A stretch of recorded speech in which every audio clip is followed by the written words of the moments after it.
We had the return of the APA to the ring. 2 debuts in Orlando Jordan and Ultimo Dragon. We had a WWE Tag Team Championship match. The Undertaker in action. A huge 6-man tag match in the main event featuring Kurt Angle, Hulk Hogan, Brock Lesnar and The Big Show with 2 jobbers in his team. And we also had a first round United States title tournament. And this is just a throwaway edition of SmackDown. Welcome back, guys, to Fog Wrestling. And that right there, what I just summed up was a WrestleMania level card by today's standards.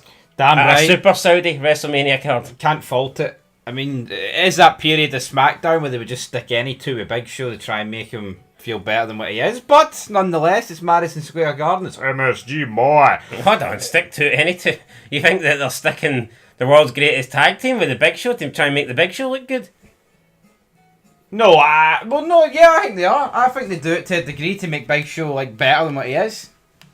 No, I think it's a case of here, Big Show's the Big Show and we can stick anybody in his team's got a chance. I know, but like you clearly see. Well, no, but if the Big Show's not in that team, you're not taking that team seriously.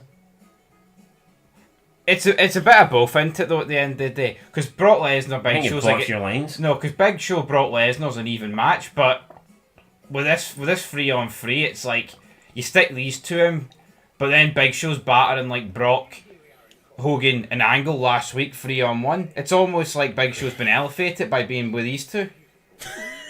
No, it's Big Show's elevating these two. No, but it's the era. Yes, I know these two are jobbers, just like when Big Show teamed with fucking Luther Reigns and Mark Jindrak and that other guy, Matt Moore. The blueprint. Anyway, I've got a blueprint for a successful review, and it's talking about it right here, right now. Alright, let's not talk about the Big Show and his size 20 boots. Yeah, but before we get into that right. Review, just look at the matches on this card, right? And the people. Right, John Cena versus the debut in Orlando Jordan. Alright, whatever. Lollipop.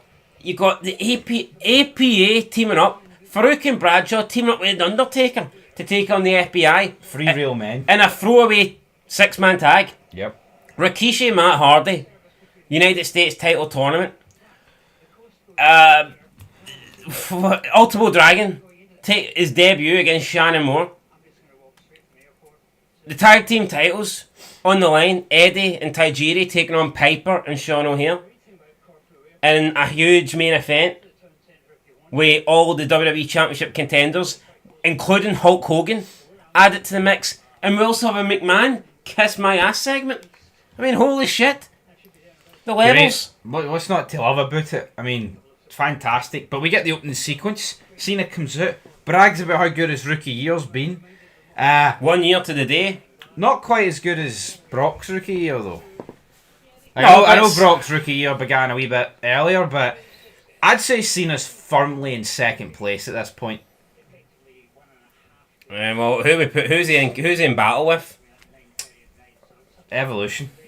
Batista and... I'd say it's Brock, Cena, Orton, Batista.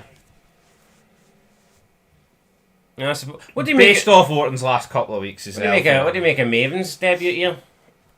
Even though it's about 2 years now since he's been in the company. I'm not counting Maven. A year and a half. I mean, I guess you can count Benjamin. He was part of that OVW class. What about Charlie Haas?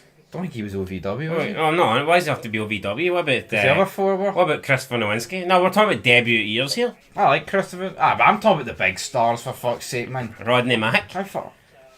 Anyway, right, that's it. Mac attack. This is a black boy challenge, because John Cena's taking on Orlando Jordan, looking very green, looking very weird. I mean, at least, I say looking very weird, at least he's not coming up with hazard tape. No, listen, it's a short match. Orlando Jordan gets all his offense in. Cena basically beats him with a roll-up for a crossbody. 1, 2, 3. Cena after the match hits the FU. Orlando Jordan then gets helped by Taker. Taker comes down. Cena runs off. Cena's like, what the fuck's going on here? I guess this is paying homage to Taker helping Cena after his match, paying respect. So he comes out and he pays respects to Orlando Jordan. And Taker's going to stay out here because he's teaming up with the APA next. We get a 6-man tag. Taker and the APA. I mean, giving you Ministry of Darkness vibes, but all 3 guys looking a lot different from what they looked like back then. And I think this just highlights how good wrestling was back in the day. McMahon was a master of reinventing people. You wouldn't think these are the same three people. Yeah. I said to you when we were watching it, look at Sami Zayn and the Usos. They're the exact same three that were in the Bloodline a couple of years ago. So, right, I mean, the Usos, right? Maybe they're a bit but look at Sami Zayn. Like, Sami Zayn, right, was just some ginger Canadian Muslim from Syria, right? Then he joins the Bloodline, and then he leaves the Bloodline. No look change, just put a different t-shirt on. Yeah, haircut might have slightly changed over the years, but... Aye, but I'm talking about the Bloodline. I mean, Sami Zayn used to have short hair, but once any time with the Bloodline, it was just that fucking shitey ponytail. Look at me, I'm a greasy rat bastard that works in Blockbuster kind of look. Anyway, moving on from him, fuck him. He's a jabroni, damn it. Clothesline from hell to Stamboli. Took his dome off. Down out.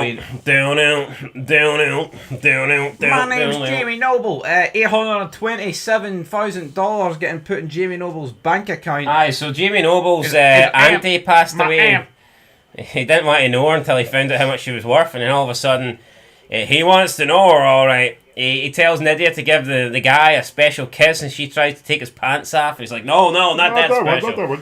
Aye, so Jamie Noble looks like he could be rich again, like he was when he had the Cruiserweight Championship. Tell you this, do you know think this is a very like American gimmick where someone's like a strange family member dies and they just get left a fortune? Yeah. Does this actually happen in the real world? Does Fog Wrestling have a strange family member that could maybe give us some money? And I'm not talking about a super chat there. PayPal. Because YouTube take 40%. That's not nice. Really not nice. Right, up next, Sable tries to seduce Vince, but he actually turns it down. He's like, no. Not tonight, Sable. I've got some business to take care of. Right, Matt Hardy versus Rikishi. Oh yeah, Matt Hardy's at the Cruiserweight division. He's put on the pounds. Yeah, he now weighs 222 pounds, so he's put on 2 pounds. How great's that? He's 2 pounds over the Cruiserweight limit. Taz makes a promise that Rikishi will never be Cruiserweight limit. Maybe one of his arse cheeks could make the Cruiserweight division, but that's probably about it. Potentially, but this was a good match, man. Matt Hardy using the turnbuckle to his advantage. Twist of fate. 1, 2, 3. Lovely jubbly. Matt Hardy advances into the I believe it's the semi-finals. It must be, but Taz and Michael Cole throughout the night. Still yet to see a bracket, by the way, which is disappointing. That is disappointing, but yeah, Taz and Michael Cole, I'd trust them to put a bracket up on the wall. These two guys were loving this show. Hyped.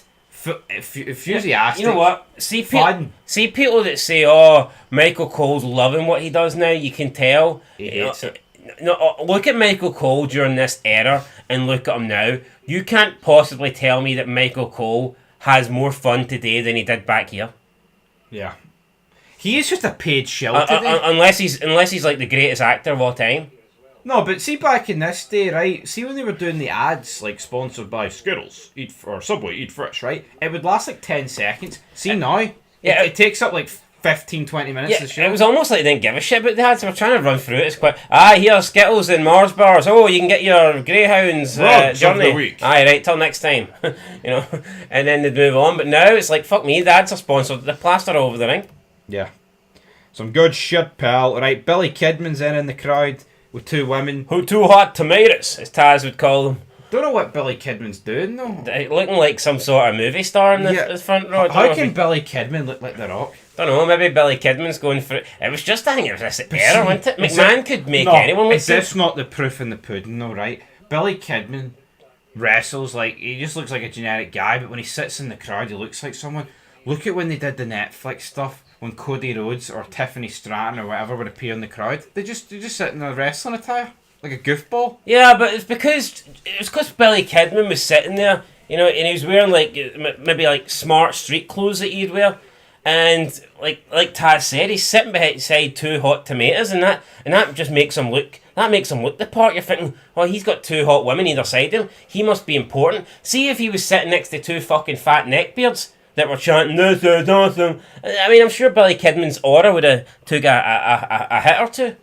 His glasses would have steamed up with the smell of pish. Look at McMahon. See what is McMahon going to look better walking down to the ring with Sable on his arm, or walking down to the ring with the Blue Meanie holding his hand? I know, but I mean, come on. Do you know like? I can't pay money from the Blue Meanie like. But you know what I mean? It's like obviously there's just little perks and wee things that you can add to make someone look a lot better than they are. Right, But yeah, Billy Kidman's got a win over Hogan, so let's not. and that's all that matters. Right, More than Sami Zayn could ever fucking wish to have. tag titles, Roddy Piper and Sean O'Hare lose the Guerrero and Tajiri.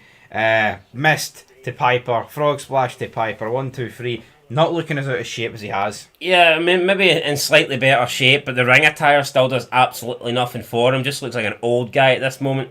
Looks like someone's old. He's not even that old, but he just looks like someone's grandpa, doesn't he? That's got drunk and is trying to fight people that he realistically wouldn't have a chance against. Now, this is actually the last time Piper would be in WWE. This is, well, not ever, but in terms of this run. Apparently, it was due to some comments he made in an interview with HBO. Not too sure what he said. Probably would have had to have been bad in 2003. Would it have been bad in terms of McMahon didn't like it and McMahon got rid of him, or would it have been bad in terms of someone else didn't like it and McMahon was forced to get rid of him? Well, maybe do a wee deep dive into this. I don't know. Piper. That time when? It's been a while since you did one of them. Nah, that time when Piper disappeared in 2003. and joined HBO. What happened there? What happened there? Anyway, Tajiri. What happened there? Well, did you notice that mist that Asuka done, by the way, on Rhea Ripley? Like, why did it turn her blue? Like, what was this? Some sort of fake liquid that they pumped into her? Probably. No, but did you see it? Yeah, like, it was like all over. It looked funny. It looked shit. This was like a Everything proper looks mist. shit. Wrestling's dead, folks. It's fucking. I'm talking about Roddy Piper and you're bringing up Asuka and Rhea Ripley. Fucking no. Yeah, but I'm just talking What's about that? it because of the mist. Who are you those know? two? Two jobbers. Anyway, it's a win for Eddie and Tajiri. Vince McMahon comes out to the ring next and he wants to welcome Stephanie and Zach Gowen. Then I'm all grown up now. Zach Gowen comes out with Stephanie. They get into the ring and McMahon apologises. He's like, I know I didn't do it, but it felt like I personally deflowered you. And I think only McMahon could say that about his own daughter. Like, Yeah, see the people bashing this man. It's like he's in character, for fuck's sake. but yeah, leading to the No, whole... these people are actually fucking wired to the moon. Yeah, does anybody seriously think that McMahon was pimping out his daughter at 17 to secure business deals? Maybe Mr. McMahon the character, yes. Vince McMahon the dad, no. Aye, We need to separate Vincent Kennedy McMahon, the human being, from Mr. McMahon, the the wrestling this character. is like, how can people not just see this as they get heat? And it got heat. Oh, come on. Fucking ridiculous, but he wants to Could give... you imagine if they actually went with that storyline where he impregnated Steph? I I don't think know. people would be losing their shit. My character. Right, he apologises to Sack Guy. Do you accept it, Sack? No. He doesn't accept it. Vince is like, well, you know what? No, not fuck you, actually. I'm not asking you to accept it, I'm demanding you accept it. Then he says, right, you'll get your contract. You want to earn it, Sack. You don't want to be an invalid. You don't want to collect DLA. You want to earn it. So, that's what you've got Zach to do. calls him a son of a bitch as well. He did call him that, McMahon. McMahon took it pretty well. He took it on the chin, but he knew he'd get the last laugh. 'cause Stephanie he- McMahon took it alright, considering he was technically insulting her grandmother. Damn. And then what did he do? McMahon. Been a while since we've seen the Kiss by Ass Club's brilliant. I don't care what anybody says. Yeah, McMahon- Some of the funniest segments you'll ever see. And my ass can do tricks. So McMahon pulls his pants down. Some people in the front row are excited. Zach Gowen takes a while to drop to his knees, I guess because he's got a dodgy leg. Take a knee. I mean, maybe he took an arrow to the knee. It certainly looked that way. But then he hits McMahon with a low blow, and he decides he's not going to kiss his ass. McMahon then is laying on the flare, trying to pull his pants back up, and this just pisses McMahon off. He looks at Zach Gowen, and you know that McMahon's not going to be done here. McMahon's going to get his revenge. It was good though. It was great. McMahon. I like Sack Guy, man. Sack Guy's better than Roman Reigns and Cody Rhodes. Absolutely. Just look at the segments he's involved with. No, of course. I mean, this run that Zach Gowen's on surpasses them. And we have. Easy. I don't even think we've had the best yet. Probably not. Wait, the Brock Lesnar's killing him and all that good stuff. F5 with the one leg into the post. Great shit. Right, up next we have the Ultimo Dragon versus Shannon Moore. Ultimo Dragon made his debut. Again, we've got Billy Kidman, as we said, he's in the front row. He was seen multiple times tonight looking on. Rey Mysterio come down to do commentary. I thought the match probably lasted a wee bit longer than it needed to, and I wasn't that impressed with Ultimo Dragon's offense, but You know, it is what it is. He hits the... You know what, they went out with pyro, they went out with the promo packages. You know, it felt like a big deal. No, I just think the match could have been... I would have just had Ultimo Dragon squash Shannon Moore in 2 minutes.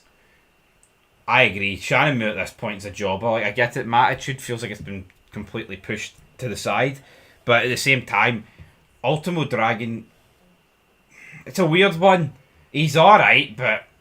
He's no fucking Rey Mysterio. He's nowhere near Rey Mysterio. No. I mean, maybe he will impress us in his run in WWE, but I know it doesn't last that long. Aye. So he shakes hands with Ray, and that's about it. And up next, we got Kurt Angle, Brock Lesnar, Mr. America versus Charlie Haas, Shelton Benjamin, and the Big Show. I think it's disgusting that we could never hope for this nowadays. This level of match, like you're just never going to get this on a throwaway SmackDown or Raw now. It's impossible. It actually cannot happen. Even if they went all out, they couldn't get it. This could only ever happen on a PLE now. Yeah. But back in the good old days, we got this all the time. No, but you say, yo, who could Dowder? What could be the best 6-man tag at Dowder we could even produce right now? Across both brands? Aye. It'd still be shit.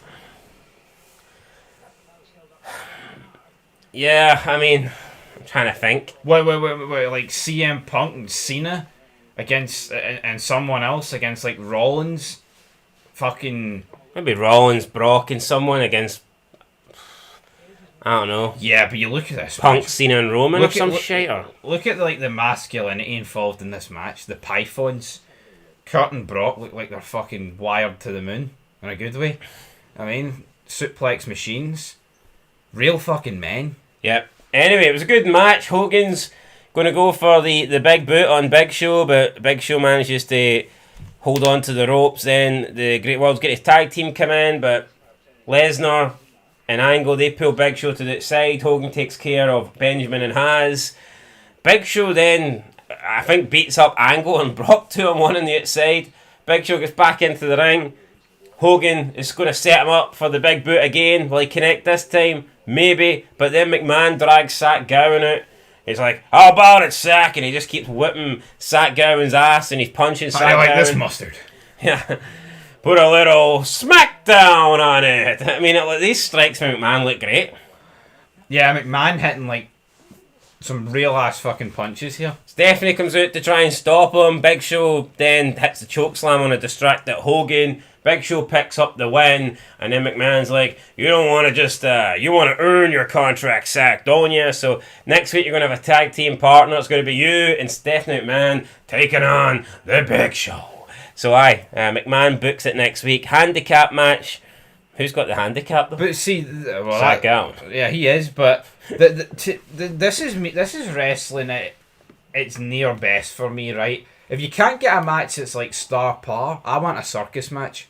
It's why Almost for that wee midget man worked, right? And that wee Mexican rumble, and that's why this works because you've got an invalid and a woman taking on a guy at 7 foot and 500 pounds. No, I think that's a great match, but I know the wrestling fans are like, oh, why Big Show sucks? Why are they putting Stephanie and a guy that with one leg? And this is a disaster. No, this is great because it's Zach Gowen fighting for a contract, and it's the evil Mr. McMahon that's put this handicap guy and his own fucking daughter in the ring with a 500-pound, 7 foot tall giant. Like, see the day, man. This would be like the equivalent of Almost taking on that deaf guy, but making him wear a blindfold and making him wrestle with fucking like Alexa Bliss, who's 5 foot, against Almost.